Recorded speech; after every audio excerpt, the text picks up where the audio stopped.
Hello everyone, welcome to OpenLine on Thursday night. Big issue tonight, talking about immigration reform. Immigration reform nationally, immigration reform here in Tennessee. Where do things stand on the national level? Where do things stand here in Tennessee? And what are your thoughts? What do you think needs to be done? What do you think should be done? We want to hear from you. Happy to have with us as our guest Eben Cathey with the Tennessee Immigrant and Refugee Rights Coalition. Thank you for being with us. Yeah, my pleasure. I want to talk, as I said, on the national scale and what's going on here in Tennessee. Nationally, a lot of talk about the need for immigration reform right after the last presidential election. So let's go back a little bit, a few years. A lot of talk about we are going to pass immigration reform. Since then, Congress has turned over. You now have a Republican Senate. Where do we stand? Where do you think we are with immigration reform nationally? Yeah. It's good to take a small step back to kind of put it in perspective, but in 2013, the Senate passed an immigration reform bill. It was a big bill. It was going to do a lot of things to reform our immigration system, to move it forward, to fix a lot of the problems that I think we hear about every day in the media. It was going to do three things. It was going to reform our visa system to create more legal channels for folks to immigrate to the United States, which right now there are very few of. It was going to grant a pathway to citizenship for folks who'd been living here undocumented, who met certain criteria. And it was going to do some work on our border. It's going to put more troops on the border, put a lot of funding on the border to effectively seal the border, even though I think the real problem with our immigration system is actually those legal channels that I mentioned. We just don't really have enough legal channels for folks to come here unless you have a family member. So that bill passed the Senate, right? And as it went forward to the House, there was a lot of opposition. That bill was never voted on in the House. I think that, you know, the common knowledge is if that bill had gone to the House, it would have had enough votes to pass, and we would be sitting here right now with a legislative solution to a lot of our immigration woes. So that didn't happen.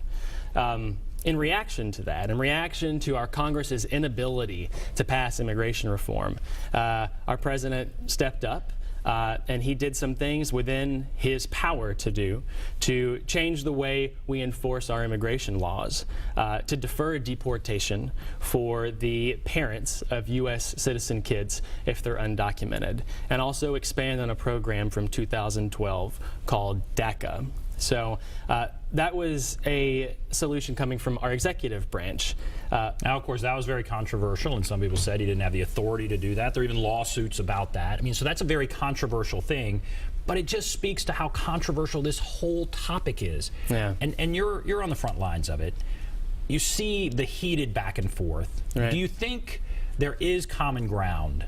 Yeah. How there's so little that's getting done. Right. Can we find something that that can pass? Let's not even say that everyone can agree on, that can actually pass. Right. Well, you know, the Senate bill in 2013, that was a bipartisan bill. 14 Republican senators voted for it, including our two senators here in Tennessee. That bill was a compromise through and through. Both sides had to come together and find somewhere to meet in the middle. That was the bill. That was what we needed, right? That was our best shot, and it's passed us by, and that's bad for America. It's bad for Tennessee. Politically, I think it passed because after the presidential election, Republicans and Democrats realized the growing power of this voting bloc and said we have to do something. And there seemed to be this sense of urgency on their part of the Republican Party and the Democratic Party, and that has seemed to pass. It doesn't seem to be there now. Right. The face of America is changing, and we see that every day. And even demographics in Tennessee are changing fairly quickly. You know, in 1990, about 1% of folks in Tennessee were foreign-born. Nowadays, it's somewhere between 5 and 6%. Now, that's not like a huge amount of people, but the growth has been fairly quick, and that's why we've seen Tennessee, you know, take the lead, and some cities in Tennessee to be innovative on the immigration front and trying to be as welcoming as we can to new Americans who have chosen Tennessee to come to put down roots, to start a business, and to contribute to our economy and to our society. And I wanted to say something about common ground that I think is really important. The common ground that I think we can all look at when we think about talking about immigration, we think about our immigration problems and our broken immigration system, the common ground is families. Right? And when we talk about a broken system, we're actually just talking about families. We're talking about ways that moms and dads can stay together, that moms and dads can stay with their kids. We're talking about a system that has separated millions of people from their families just over the past 8 years. A lot of people don't know this, but President Obama, he's actually deported over 2 million people in his tenure as president. I believe the most out of any president ever.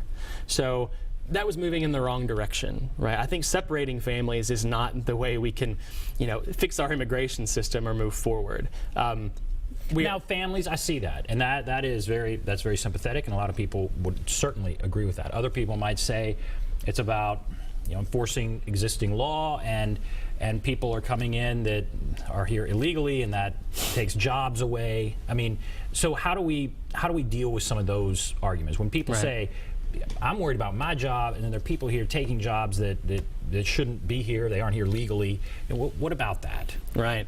Well, I think thinking about our economy like this will be helpful. Our economy, it's not like a pie that immigrants come and take a piece of, right? When immigrants come to the United States, the pie gets bigger for everybody. Foreign-born people in the United States start businesses at a ratio of about 2 to 1 compared to native-born Tennesseans and native-born Americans, 2 to 1. And I think we can understand why. If you have the entrepreneurial spirit where you are willing to pack up your bags, pack up your family, move to a new country, take a big risk, that's the kind of person that starts a business, right? That's why the numbers are so high among immigrants as job creators. If you look at the Fortune 500 companies here in the United States, overwhelmingly, I think it's about 40% actually, so are started by immigrants, folks who weren't born in the United States. Immigration has fueled our economy from our nation's beginning. Right? Immigration's always been something that has moved our nation forward, and it's something unique to the United States, right? If you're not born in France, you can never be French. If you're not born in Japan, you can never be Japanese. But if you have an idea and you're willing to work hard and you're willing to make the journey here and to contribute, you can be an American, and that's why we're so special. That's why we are a nation of immigrants, and that history and that entrepreneurial spirit people have brought with them has got us to where we are today as one of the greatest nations in the world. We certainly want to open up the conversation. We have some people on the line. Let's start taking calls now. Let's go to David. Hello, David. Yes.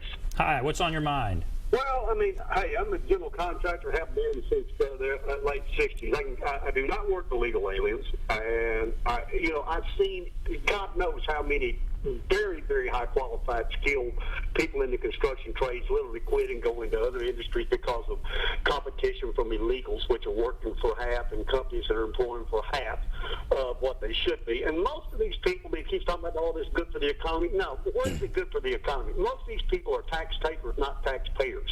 Most of these people are service takers, not spenders. Most of these people weren't born here. They find themselves in a dilemma because the kids separated and everything else. Well, no wonder. We've had immigration laws on the books. If you want to repair the system, you want to fix it, try enforcing the law instead of passing executive orders, which God knows. What do we need a Senate and a House for in government when we got a president that just decides, I'll make the law, I'm a dictator? That's what this is. This is totally against everything foreign to our country, our Constitution, and our future. These people keep bringing... All right, you're bringing up a lot of stuff. Let me... Yeah, you bet. Well, you've been on here for 3 hours. At least let people call in and have a response. So, no, I agree. I want you to respond. I want to be able to talk about everything you've said. We've been on about 8 minutes, but let's talk about some of the things he brought up. Right. He's talking about he has seen people losing jobs because undocumented people here illegally are taking those jobs. They're driving down what people are paid. Right. What do you say about that? So I don't think you can disagree with that. There's no doubt that when there's a group of people who are undocumented and they're exploitable, they're going to be paid less, right? That's bad for workers. That's bad for everybody. It's bad for the immigrant worker. It's bad for the native-born American worker. And it's good for, that one businessman who's doing it, who's exploiting somebody. That's wrong. My dad is a contractor. My dad's worked in the construction industry, and he's seen this firsthand as well. But the solution is not to deport people who want to work hard. The solution is to get everybody on a level playing field. When you take out the opportunity to exploit someone because they got a work permit, all of a sudden they can compete with their labor, right? This is a free market idea. Let people compete. in the free market with their labor, let them be the best they can be on the workforce, and that problem will take care of itself. You know, what the president has done actually is given the parents of U.S. citizen kids the opportunity to get a work permit if they meet certain criteria. That's going to be good for tax revenues. That's going to help people get better jobs. It's going to be good for our economy. And the numbers are out. You know, what the president's done is fantastic for our economy. It's going to increase our GDP by billions of dollars over the next 10 years. This is a big step forward. It's not the final step. It's not the only solution.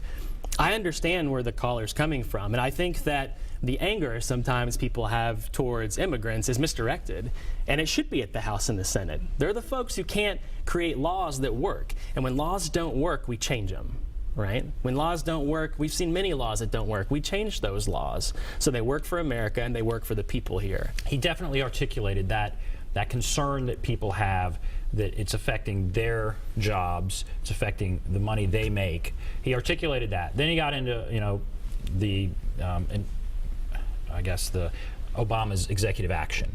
And we can talk about that. We have to take a break. But he certainly thought that was inappropriate, illegal, everything else. We'll take a break, be back right after this.